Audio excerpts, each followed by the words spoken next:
जी hello दोस्तों, मैं हूं कमर शीमा। और दोस्तों, जिस तरह कि आप देख रहे हैं, मेरे साथ मौजूद हैं प्रोफेसर डॉक्टर मुक़्तदर खान साहब। डॉक्टर साहब, सबसे पहले तो आपके वक्त का बहुत शुक्रिया। थैंक यू वेरी मच कमर साहब, और आपके सुनने वालों को मेरा सलाम, नमस्ते, सत श्री अकाल, वणक्कम और नमस्कारम। Thank you very much. अच्छा डॉक्टर साहब, ये बताइएगा कि ये जो इंडिया के अंदर एक राइजीना डायलॉग हो रहा है, और 2 से 4 मार्च में मैं चाह रहा था उस पर बात की जाए कि ये मेरा ख्याल है कि 8th एडिशन है इस डायलॉग का। जी बेसिकली तो इसमें को तकरीबन 100 ममालिक और ministers, farmer head of states and governments और लोग पार्टिसिपेट कर रहे हैं। व्हाट इज़ द सिग्निफिकेंस, इसकी क्या सिग्निफिकेंस है? ये क्या वर्ल्ड इकोनॉमिक फोरम या जो म्यूनिक सिक्योरिटी कॉन्फ्रेंस की तरह India wants to have its own, जिसे कहते हैं प्लेटफॉर्म, या के and letting the world know what is an Indian view? How do you see this dialogue and significance क्या है, फर्स्ट ऑफ ऑल सर? मैं आपको एक मजे की बात सुनाता हूँ पहले। तो चंद साल पहले मुझे मुस्लिम ऑर्गेनाइजेशंस कहते थे कि भाई इनको बुलाना है, उनको बुलाना है। तो या तो वो पैसे बहुत ज्यादा मांगते हैं। यहाँ पे तो आपको पता है अमेरिका में जो लोग फेमस होते हैं वो बहुत ही पैसे मांगते हैं। अगर आप हिलरी क्लिंटन को बुलाएं तो 8-8 लाख डॉलर तक मांगते हैं पर आवर। सो सो वो बड़ा मुश्किल हो रहा था। तो मैंने एक स्ट्रेटेजी इन्वेंट की थी। मैंने कहा भाई उनको अवार्ड दे दें, आप humanitarian of the year award, इस तरह का अवार्ड बना दे। अवार्ड मिल जाता है $100 में। वो अवार्ड की लालच में आ जाएंगे और चले जाएंगे। तो बेसिकली आपको बड़ा सेलिब्रिटी भी मिल जाता है, फंड रेजिंग भी कर लें आप इवेंट्स पे वगैरह। तो अब वो मुझ पे यूज किया जा रहा है आजकल। स्ट्रेटेजी में देख रहा हूँ मेरी स्ट्रेटेजी मुझ पे लोग यूज कर रहे हैं। तो समटाइम्स क्या होता है कि अगर आपको कोई किसी फोरम पे बुलाया नहीं जा रहा है या आपको उतनी अहमियत नहीं दी जा रही, तो one way to fight that is to create your own forum. फिर आप दूसरों को बुलाएं, फिर देन वही पावर आप एक्सरसाइज कर सकते हैं ना। इसका मतलब नहीं है कि every forum will have the same influence. जैसा म्यूनिक की जो इंटरनेशनल सिक्योरिटी कॉन्फ्रेंस है, उसका status is quite different from the status of Raisina dialogue for example. ठीक है, वहां पे बाइडेन भी जाते हैं, वहां पे यूएस प्रेसिडेंट्स भी आके बोलते हैं। So that is one of the most important security event in Europe, right? But Raisina dialogue can compete with world economic forum. इस तरह के जो फोरम होते हैं वर्ल्ड सोशल फोरम से ना, तो because it is not a governmental organisation. हालांकि अगर आप देखें दे डायलॉग का वेब पेज पे मिनिस्ट्री ऑफ एक्सटर्नल अफेयर्स का भी लोगो है, राइट, इंडिया के। सो ओआरएफ फाउंडेशन का भी लोगो है और मिनिस्ट्री ऑफ एक्सटर्नल अफेयर्स है। तो आई हैव ए फीलिंग कि that is an Indian way of saying कि भाई हम भी एक ग्लोबल इवेंट होस्ट कर सकते हैं। और काफी इंपॉर्टेंट लोग पिछले 2-3 साल से तो डेफिनेटली जा रहे हैं। And it also shows that India has the capacity to host this, India has the money to host this, and they are creating their own forum. दूसरी चीज ये है कि they work very closely with the external affairs, Ministry of External Affairs, which is quite interesting. तो it is like a quasi, मुझे लगता है कि हो सकता है एजेंडा सेटिंग भी to some extent in consultation होता हो Indian ministry of external affairs से। तो उसमें क्या हो जाता है कि लेट अस से कि आप बुलाना चाह रहे हैं न्यूजीलैंड के फॉरेन मिनिस्टर को या प्राइम मिनिस्टर को। तो अगर आप एक थिंक टैंक है, तो even a think tank like Brookings will have difficulty in just asking और आ जाओ, राइट? लेकिन अगर वो आपकी ईमेल आप सेक्रेटरी ब्लिंकन को भी सीसी कर लेते हैं उसके, और वो अगर ईमेल पे लिख देता है, oh wow this is a very good forum, I would love to come, ऐसा, तो that will also put pressure on the New Zealand prime minister to accept it ना।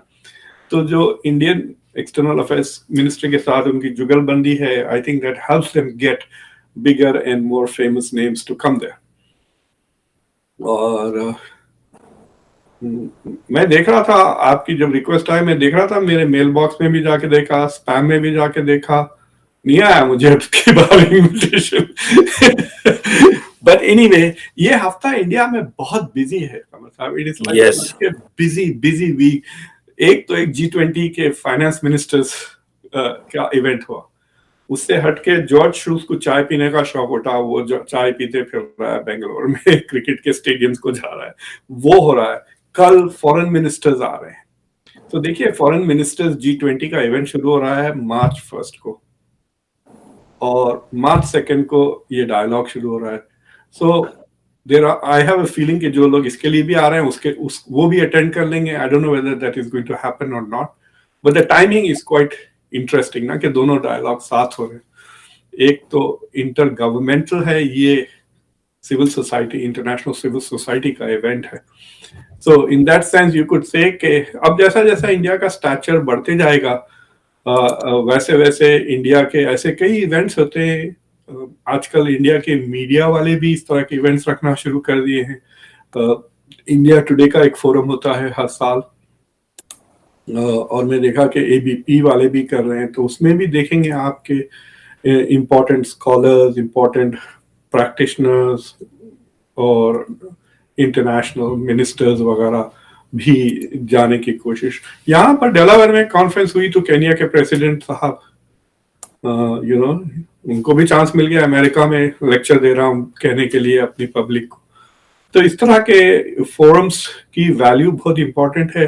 This is like a track to diplomacy के अंदर डाल सकते हैं आप इसको बेसिकली, क्योंकि बिल्कुल। हाँ, it is not only informal event, इस इनफॉर्मल इवेंट पे और इनफॉर्मल इवेंट होंगे ना, हाँ बिल्कुल सही कह रहे हैं। पैनल से पहले, पैनल के बाद, होटल में रात को खाना खाते वक्त। So there are lots of interesting, I think the more interesting things are going to happen off camera बिल्कुल देन ऑन। सही कह रहे हैं। ये कहा जा रहा है कि 250 के करीब जो है वो थिंकर्स और लीडर्स आ रहे हैं, जो कि जारी बात है 100 कन्वर्सेशंस हो रही हैं डिफरेंट फॉर्मेट्स के ऊपर। जी, 4-5 थीम है इनके डॉक्टर साहब। जो पहला थीम है that is new insurgents, geographies, domains and ambitions. और भी इन्होंने बड़े इंटरेस्टिंग किस्म के थीम्स जो हैं वो रखे हुए हैं। How do you see these themes?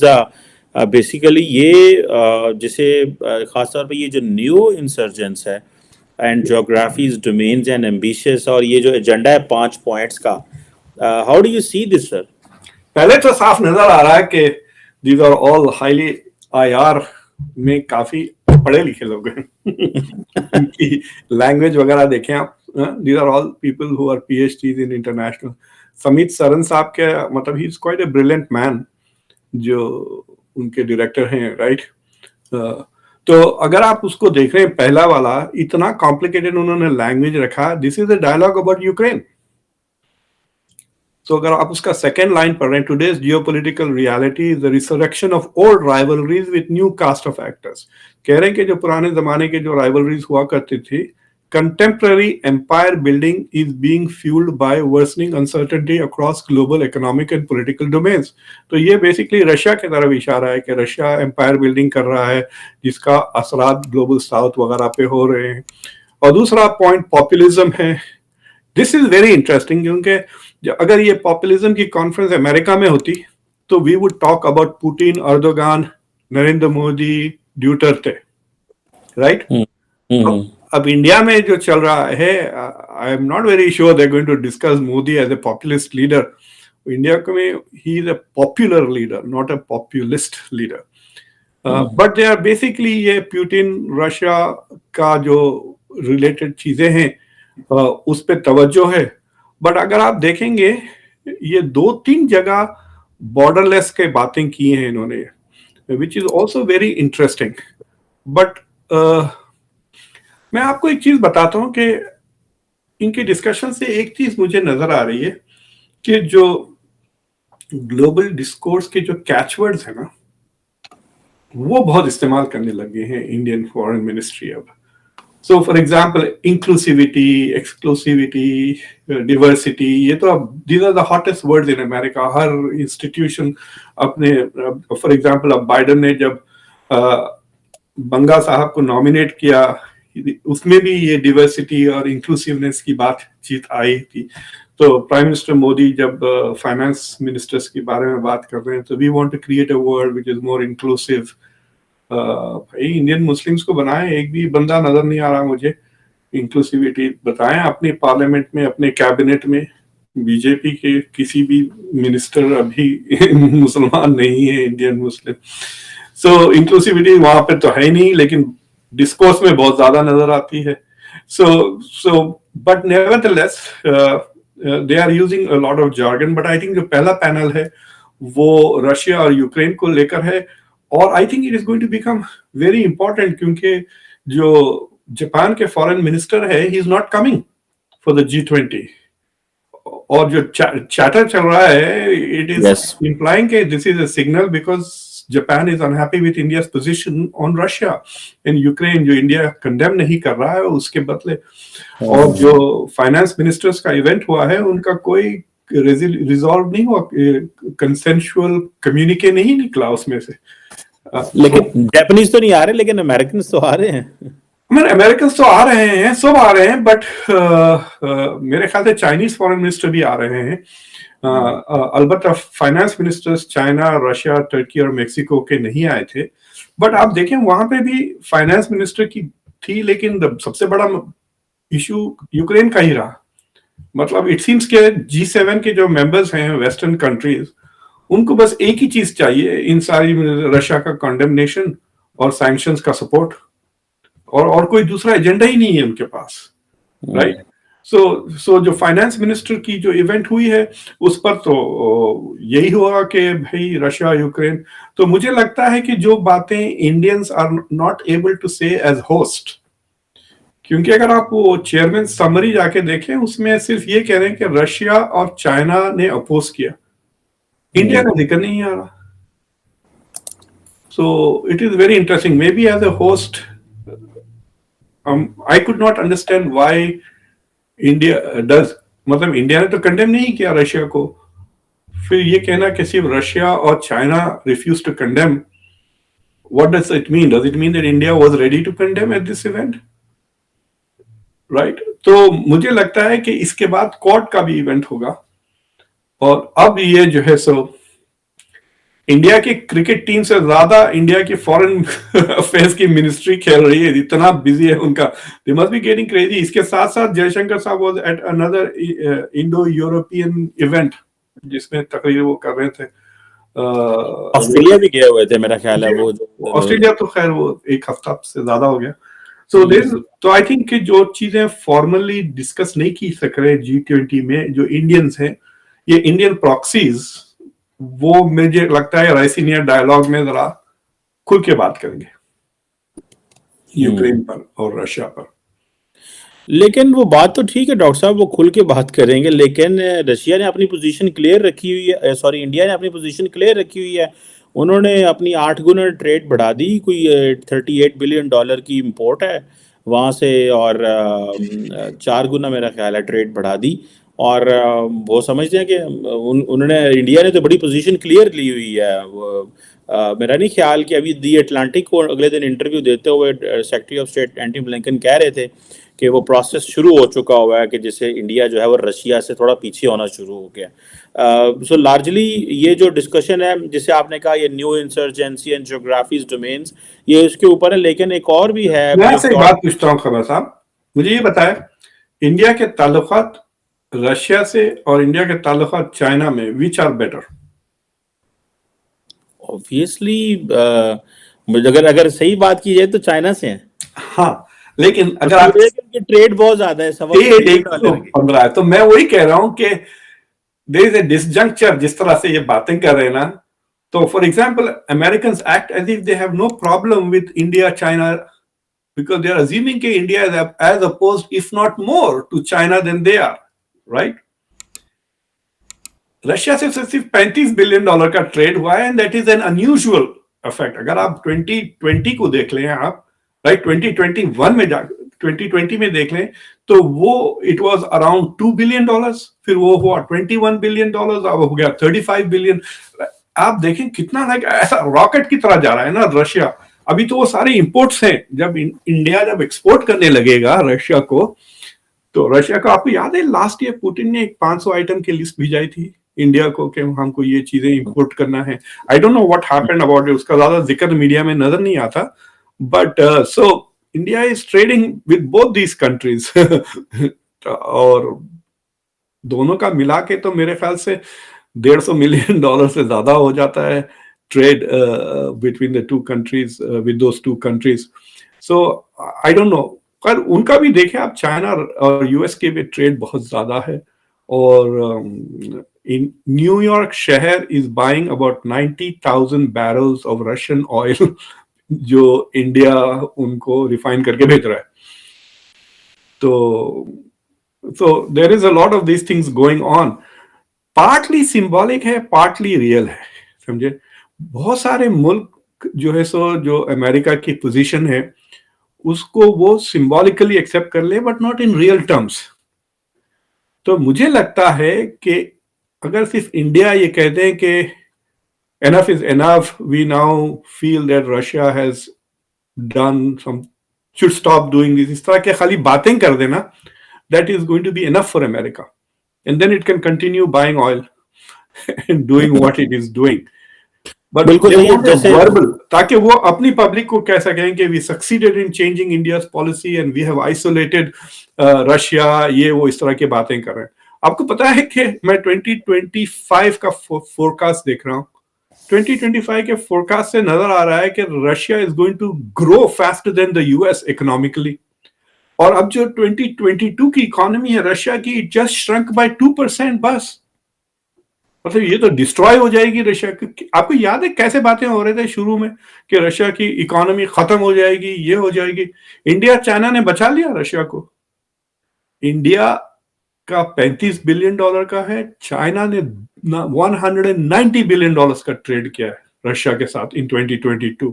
दोनों को मिलाए तो it is far more than what the West has done for Ukraine. ये और बात है कि वेस्ट फुकट में दे रहा है यूक्रेन को पैसे, तकरीबन $100 बिलियन के करीब है वो. अमेरिका ने अभी तक 71 दिए, यूरोप ने कुछ 30 दिए, बाकी सब मिला के 110-120 बिलियन डॉलर यूक्रेन को मिले हैं. उसके बदले यूक्रेन की जाने जा रही हैं, तबाह हो रहा है मुल्क. अलबत्ता ये दो मुल्कों ने रशिया से जो तेल खरीदा है उससे रशिया को $225 बिलियन का फायदा हुआ है for the business. So the economy is not tanking जिस तरह से वो समझ रहे थे. और जब तक ये दो मुल्क ट्रेड करते रहे रशिया से, वेस्ट की non military strategy to crush Russia will fail. बिल्कुल सही कह रहे हैं, बिल्कुल. ये आपने अच्छा डॉक्टर साहब एक सवाल, जिस तरह आपने बात की, आपने चाइना इंडिया, आपने कहा कि इंडिया जो है उसकी दोस्ती चाइना से अच्छी है, या इंडिया चाइना के करीब है या रशिया के करीब है. तो वो ऑब्वियसली सही है, चाइना के करीब है. आज इंटरनेशनली अमेरिका को बड़ी ताकत लगानी पड़ रही है रशिया के ऊपर, दुनिया को कंसेंसस बिल्ड करने पे.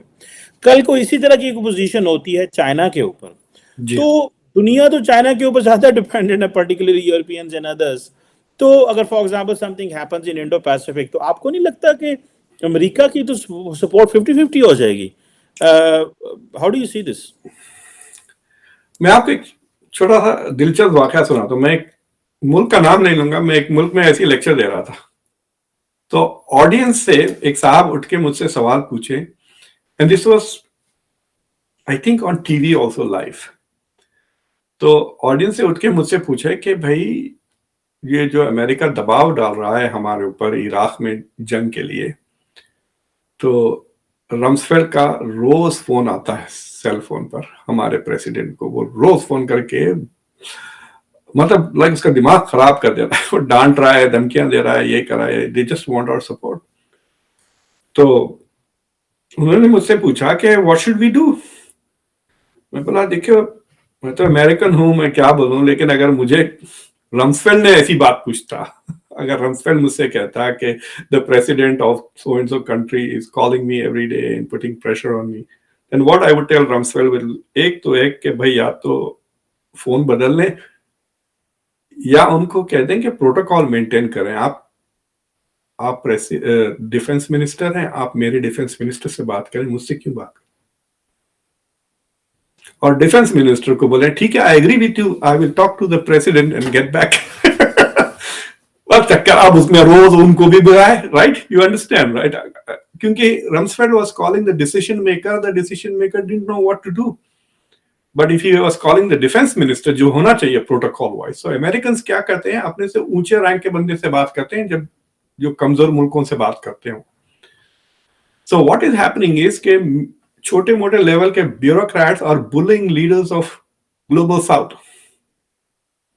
जब India stands up to America, और जो इंडिया लैंग्वेज जो जयशंकर साहब यूज करते हैं ना ये जवाब में यूक्रेन के ऊपर, जैसा कि अब नरेंद्र मोदी ने कहा कि we support peace and we support diplomacy and dialogue. उन्होंने साफ कह दिया कि तुम बदमाश हो, तुम पीस प्रोसेस शुरू नहीं किए। अगर तुम पीस प्रोसेस शुरू करते तो हम बिल्कुल पूरी तरह से सपोर्ट करते हैं आपको, हम तो जंग के खिलाफ हैं। सो it is very difficult to argue with this position. India says, of course, we are against the war. Of course, we support all the principles of the UN Charter. We have made this very clear. And so we will support peace, and we believe in dialogue, and we believe in diplomacy. अब ये statement छपने के बाद सारे global south के दूसरे leaders को हिम्मत आ जाती, फिर यही लैंग्वेज वो भी यूज करेंगे अमेरिका के ऊपर। तो जब एंथनी ब्लिंकन फोन करके नाइजीरिया के प्रेसिडेंट को धमकी देंगे या जिम्बाब्वे को प्रेसिडेंट, उनके सामने ये जयशंकर के statement, they know how to respond to the US now, and then they will say like India we are taking this position,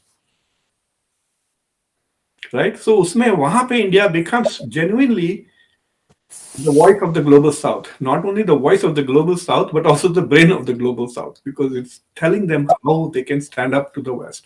भाई नुकसान बहुत हुआ है ये यूक्रेन की जंग की वजह से ग्लोबल साउथ के मुल्कों की। अभी तो पता नहीं चलेगा, यू विल नो कि जो नेगेटिव ग्रोथ से पॉजिटिव ग्रोथ की तरफ आ रहे हैं फ्रॉम कोविड, उनको सडनली फूड इनसिक्योरिटी हो गई, फर्टिलाइजर इनसिक्योरिटी हो गई, फ्यूल इनसिक्योरिटी हो गई, तो ऐसा जाते जाते कि गाड़ी गियर से फिसल के रिवर्स में आ गई, और उनका कोई कसूर नहीं है, they are doing all the right things, right. ये जो अमेरिका ने जो सैंक्शंस लगाए हैं रशिया पर, that is more hurting the global south than the war itself. War से उतना नुकसान नहीं हो रहा जितना वेस्टर्न सैंक्शन से हो रहा है ग्लोबल साउथ को। बिल्कुल सही कह रहे हैं, बिल्कुल सही कह रहे हैं।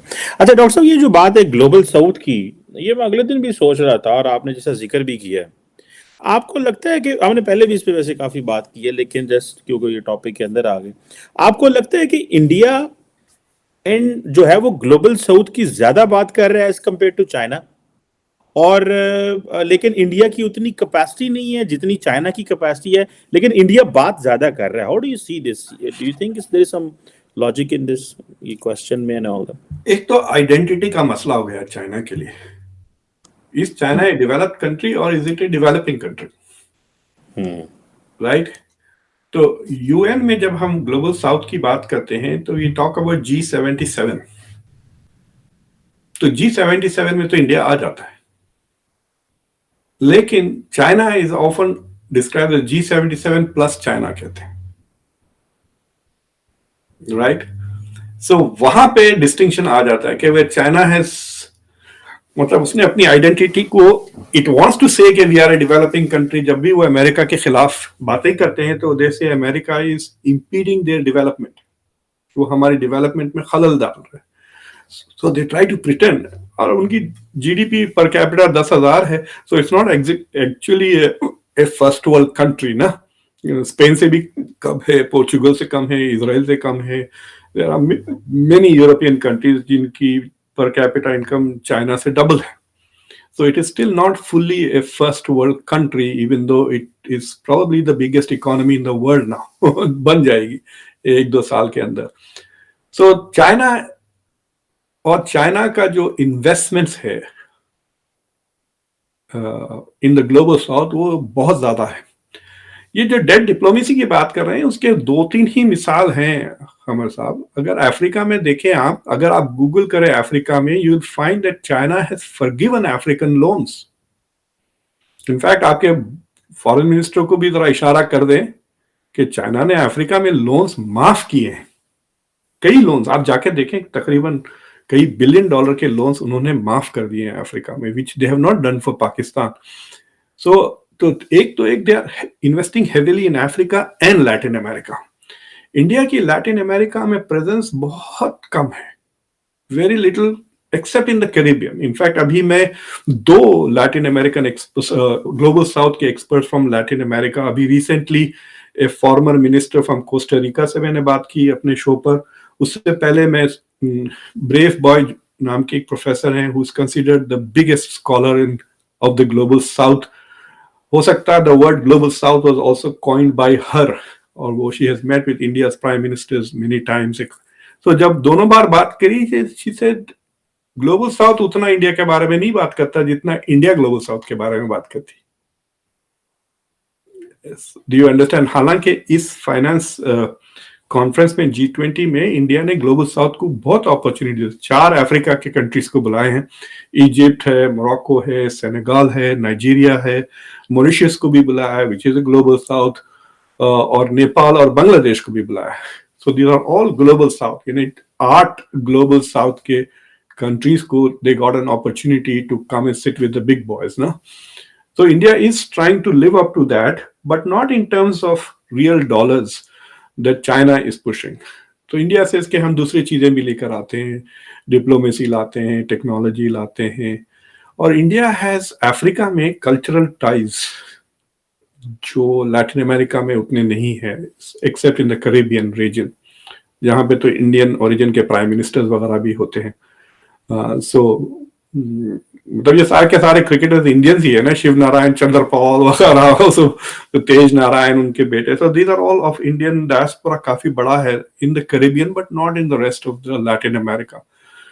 तो अब ग्लोबल साउथ के थोड़े economies are beginning to do well, जैसा बोत्सवाना है, अफ्रीका में 3-4 इकोनॉमीज हैं। Rwanda is not doing badly, थोड़ी देर तक Ethiopia was beginning to boom. So अभी अगर अफ्रीका को ले लें तो पॉपुलेशन में थोड़ा सा कम है इंडिया से, और इकोनॉमी भी थोड़ी सी कम है, but it is on same par, it's 1 billion plus and 3 trillion plus, यानी इकोनॉमी कुछ $3.25 ट्रिलियन की है अफ्रीका।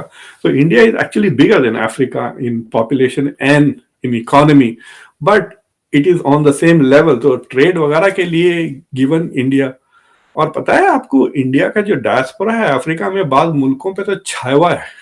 अगर आप युगांडा वगैरह गए तो Indians dominate those countries, they may be 1% और 3% ऑफ द पॉपुलेशन, लेकिन जीडीपी प्रोडक्शन 30, 40, 50, 70% करते हैं इंडियंस। सो इंडिया सीज के there is a natural opportunity to speak for Africa, इसलिए India has an Africa focus. Africa focus की भी एक India की जो फॉरेन पॉलिसी है under the current administration, when they talk about the global south, but उसके immediately बाद Africa focus भी कह देते हैं, basically saying कि भाई फिलहाल हम अफ्रीका में फोकस कर रहे हैं, we're not focusing so much on Asian global south या Latin American global south. So those are I think very critical issues, और इंडिया G20 को यूज कर रहा है also to become more prominent in the global south. देखिए China अगर does not claim that it is going to speak for the global south, then China may become the banker of the global south, but India will be the ambassador of the global south. समझ रहे ना आप? और ambassador बनने के लिए आपको पैसे थोड़ी देने पड़ते, बैंकर बनने के लिए पैसे देने पड़ते। ये बड़ी आपने जबरदस्त बात की है कि इंडिया जो है वो that can be N ambassador of the global south and China can be the banker of the global south. और जारी बात है इसमें ज्यादा गुडविल जो है वो एम्बेसडर की होती है, not of the banker. Banker बेशक पैसे दे के भी गंदा होता रहता है। हाँ एग्जैक्टली लोग गालियां निकालते हैं, तुम्हें इतने इंटरेस्ट पे रखे, ये किया वो किया फलां किया ढमकान किया। बिल्कुल सही कह रहे हैं। Thank you very much professor doctor Muqtedar Khan साहब sir, it's always pleasure talking to you and learning from you sir. बहुत शुक्रिया sir. Thank you very much. Thank you.